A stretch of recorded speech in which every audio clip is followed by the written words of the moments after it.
ध्रुव संस्कारों का नाम है। अपनी संतति को महान संस्कार दीजिए। आपकी संतानें ध्रुव और प्रहलाद जैसी बने, ऐसे उनके अंदर सद संस्कारों को भरिए। ध्रुव जी ने मात्र 6 महीने की आयु में, 6 महीने के समय में भगवत प्राप्ति प्राप्त की। 5 वर्ष की आयु और 6 महीने तक बड़ा कठोर तप किया। मृत्युर्मूर्धनि पदम दत्वा आरोहाद अद्भुतम गृहम्। मृत्युर्मूर्धनि पदम दत्वा आरोहाद अद्भुतम गृहम्। अपने अंतिम क्षण में ध्रुव जी ने मृत्यु के शीश पर चरण रखा और दिव्य लोक की गति प्राप्त की। देखो, ध्रुव जी का भाई है उत्तम, यक्षों के द्वारा उसका संहार किया गया। ध्रुव जी ने अपने भाई का प्रतिशोध लिया, यक्षों का संहार किया, रक्त की नदियां बहा दी मानो। तो कहते हैं यक्षों के राजा कुबेर स्वयं ध्रुव जी के पास में आए हैं और ध्रुव जी को कहा, हे भक्तराज, इस प्रकार से जीवों का संहार करना आपको शोभा नहीं देता है।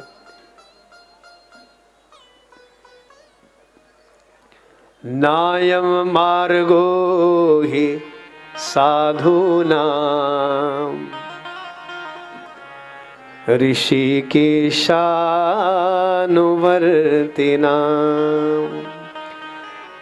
यदात्मानं पराग्रह्य पशुवद पूर्ववेशम्। नायम मार्गो हि साधूनां, बदला लेना साधु का काम नहीं है, प्रतिशोध लेना पशु का काम है। बोलो हर हर गंगे, ये जी जोर से बोलो।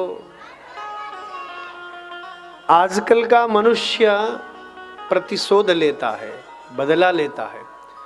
उसने मुझे गाली दी तो मैं भी दूं, उसने मुझे अपशब्द कहा तो मैं भी कहूं, उसने मुझे हानि पहुंचाई व्यापार में तो मैं भी हानि पहुंचाऊं। क्यों? लेकिन ये मनुष्य का मार्ग नहीं है, ये मानव का धर्म नहीं है। नायम मार्गो हि साधूनां ऋषिकेशानुवर्तिनां यदात्मानं पराग्रह्य पशुवद भूतवेशम्। ये जो पशुवद व्यवहार है, हे भक्तराज ध्रुव जी, ये आपके लिए अशोभनीय है। तो कुबेर ने समझाया उनको।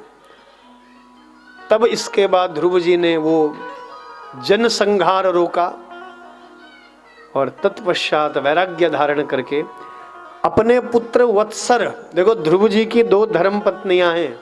कितनी? इससे पहले नहीं सुना होगा तुमने। पहली धर्म पत्नी थी इला और दूसरी का नाम था भ्रमी। इला और भ्रमी नाम की 2 धर्म पत्नियां श्री ध्रुव जी की हुई हैं। इला की भी 2 संतानें हुई हैं और भ्रमी की भी 2 संतानें हुई। तो जो भ्रमी का पुत्र है, वत्सरं भूपतिं चक्रुर्या वियानसं भ्रमे सुतं। वत्सरं भूपतिं चक्रुर्या वियानसं भ्रमे सुतं। भ्रमे सुतम, भ्रमी के जो सुत थे, पुत्र थे वत्सर, उनको ध्रुव जी ने राज सिंहासन पर बैठाया और स्वयं चले गए। और आपको सुनकर के बड़ा आनंद आएगा, ध्रुव जी अपने अंतिम समय में बद्रीनारायण जी के चरणों में रहे। बोलो बद्री विशाल भगवान की जय। हमारे उत्तराखंडी कई भाई बंधु यहाँ बैठे हैं, मेरी बहनें। उत्तराखंड में टिहरी, गढ़वाल, चंबा हमारी बहनें आई हैं। और हमारे देखो, हमारे आचार्य श्री सुंदरमणि भट्ट जी हमारे बीच में आ रहे हैं, बहुत बहुत प्रणाम। उत्तराखंडी ब्राह्मण यहीं आपके मदनगिरी में रहते हैं, बहुत बहुत स्वागत। अरे वाह वाह, गुरु जी इसकी क्या आवश्यकता है?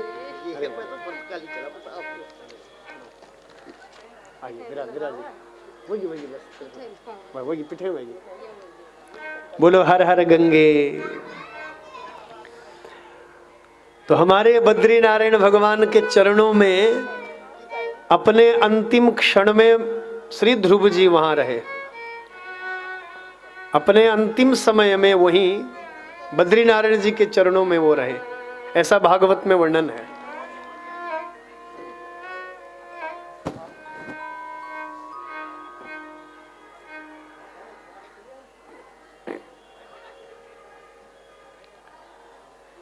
मृत्युर्मूर्धनि पदम दत्वा आरोहाद अद्भुतम गृहम। आहा। और बद्रीनाथ धाम में ही ध्रुव जी ने मृत्यु के शीश पर चरण रखा। सुन लीजिए, बड़ा अद्भुत प्रसंग है। मृत्यु की देवी ध्रुव जी के चरणों में गिर गई, स्वामी तुम्हारा स्पर्श करने का मेरे अंदर सामर्थ्य नहीं है, लेकिन हे प्रभु आप ही मेरा स्पर्श करो। तो जैसे सीढ़ी में हम चरण रख करके आगे बढ़ते हैं, उसी प्रकार ध्रुव जी ने मृत्यु के शीश पर चरण रखा और विमान पर बैठे। बोलिए ध्रुव जी महाराज की जय। बंधुओं, यदि अपनी संतति को महान संस्कार दोगे तो जिस प्रकार से चंद्र और तारे चमक रहे हैं, उसी प्रकार उनकी कीर्ति भी प्रकाशित होगी। ये कीर्ति धन वैभव से प्रकाशित नहीं होगी।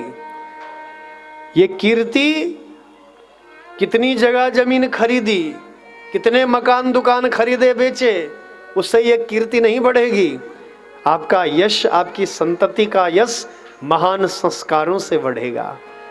बोलिए ध्रुव जी महाराज की जय। ध्रुव जी के वंश में बड़े बड़े धर्मात्मा पुण्यात्मा राजा हुए।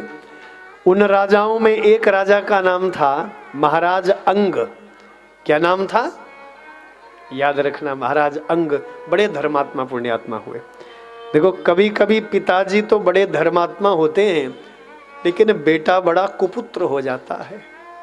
हाँ, महाराज अंग तो बड़े सदाचारी हुए, बड़े पुण्यात्मा हुए, लेकिन उनका जो पुत्र हुआ महापापी हुआ। इस महापापी ने ध्रुव जी की कीर्ति जो तीनों लोकों में फैल रही थी, उस कीर्ति को कलंकित कर दिया। इस पापी को कहा गया पापी वेन, और इस पापी वेन ने चारों ओर ढिंडोरा पिटवा दिया। न यस्तव्यम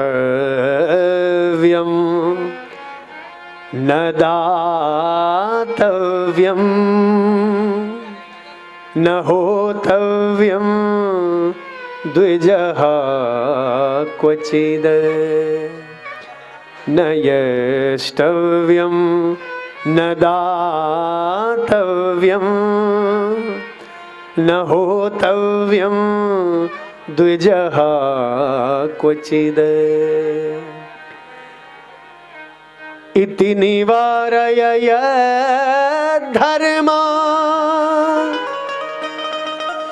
भेरी घोषेण सर्वथा। भेरी घोषेण सर्वथा।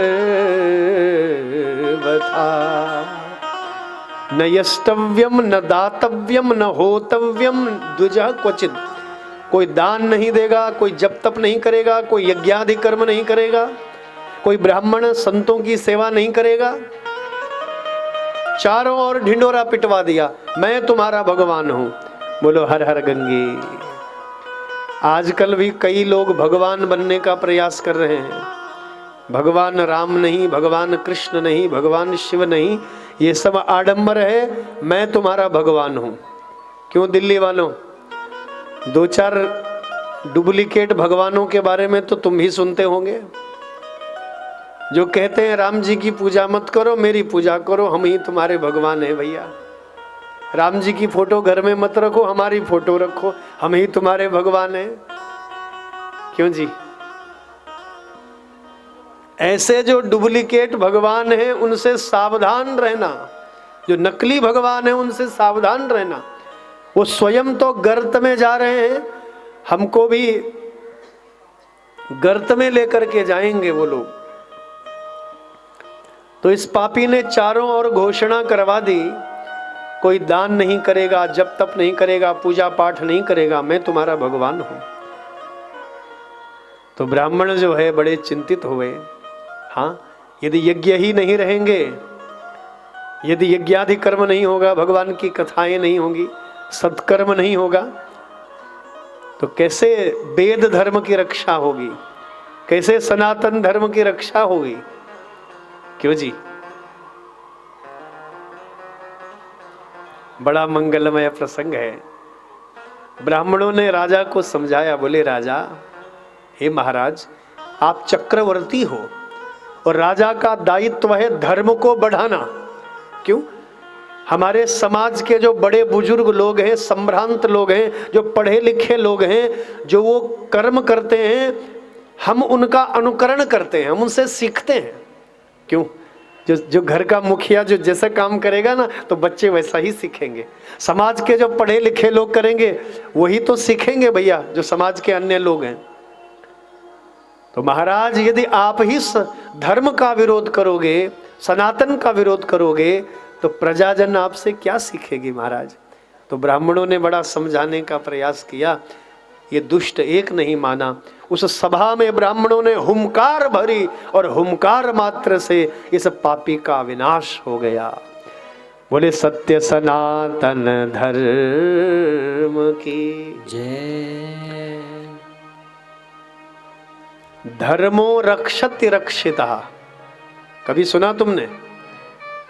धर्मो रक्षति रक्षिता। धर्म की जो लोग रक्षा करते हैं, एक दिन धर्म भी उनकी रक्षा करता है। सुन लो, हम धर्म की रक्षा नहीं करते, धर्म हमारी रक्षा करता है। धर्मो रक्षति रक्षिता। धर्म हमारी रक्षा करता है। बड़ा मंगलमय प्रसंग है, बड़ा अद्भुत प्रसंग है। हाँ, धर्मो रक्षति रक्षिता। और जो लोग धर्म का विरोध करते हैं, धर्म उनका सर्वनाश कर देता है। इस पापी वेन का सर्वनाश हुआ। बड़ा मंगलमय प्रसंग है, बड़ा अद्भुत प्रसंग है। इस पापी का संहार हुआ, चारों ओर हाहाकार मच गया। न यस्तव्यम न दातव्यम न होतव्यम द्विजः क्वचिद। न यस्तव्यम न दातव्यम न होतव्यम द्विजः क्वचिद। कोई दान नहीं करेगा, जप तप नहीं करेगा। देखो, धर्म का कभी विरोध मत करिए। ये कथा कितनी प्रेरणादायक है, कितनी शिक्षाप्रद है। धर्म को बढ़ाइए जितना हो सकता है आपसे। पापी वेन का सर्वनाश हुआ। अब पापी वेन जब मर गया तो क्या हुआ देखिए। अराजके तदा लोके दस्युभि पीड़िता प्रजा। दस्युभि पीड़िता प्रजा। दस्यु कहते हैं लुटेरों के लिए। लुटेरे हो गए, भोली भाली प्रजा को लुटेरे लूटने लग गए। हाँ, जब समाज का कोई अच्छा नेतृत्व करने वाला नहीं रहता तो लुटेरे होते हैं, चोर होते हैं। समाज में अन्याय बढ़ता है, करप्शन बढ़ता है, तो जब राजा ही नहीं तो चारों ओर अन्याय चरम सीमा पर पहुंच गया। लुटेरे जो हैं भोली भाली प्रजा को लूटने लगे, चारों ओर हाहाकार मच गया। सब ब्राह्मणों की शरण में गए, हे ब्राह्मण देवताओं, हमारे राजा तो रहे नहीं, कृपा करो। तो कहते हैं इस पापी वेन के शरीर का मंथन किया गया। मंथन समझते हैं? मंथन क्यों दिल्ली वालों? दही का मंथन करते हो तो क्या निकलता है? बड़े समझदार हो भाई। हाँ, तो इस पापी वेन के शरीर का मंथन किया गया। जैसे दही का मंथन करने से माखन निकलता है, उसी प्रकार इस शरीर का यदि मंथन करेंगे तो भगवान प्रकट हो जाएंगे। हमारे अंदर भगवान बैठे हैं। कहां बैठे हैं भगवान? बोलो, पता है किसी को? आत्मा गुहायाम, ये वेद पुराण कह रहे हैं। आत्मा गुहायाम निहतस्य जंतु। निहतस्य जंतु, जंतु यानी जीव। जीव की आत्मा रूपी गुफा के अंदर भगवान छिपे रहते हैं। वो बैठे हैं, चुपचाप से देख रहे हैं। कब निकलेंगे बाहर? जब शरीर का मंथन करेंगे। अब हमारी कई बहनें सोच रही होंगी, गुरुजी दही का मंथन तो कई बार किया, पर शरीर का मंथन कैसे करें? बोलो हर हर गंगे। देखो, योग के द्वारा, ध्यान के द्वारा, जप तप के द्वारा इस शरीर का मंथन होता है। अभी जो कथा सुन रहे हो ना, इस शरीर का मंथन हो रहा है अभी। हाँ, भगवान की भक्ति करते हो, भक्ति में नाचते हो, झूमते हो, तो शरीर का मंथन हो रहा है।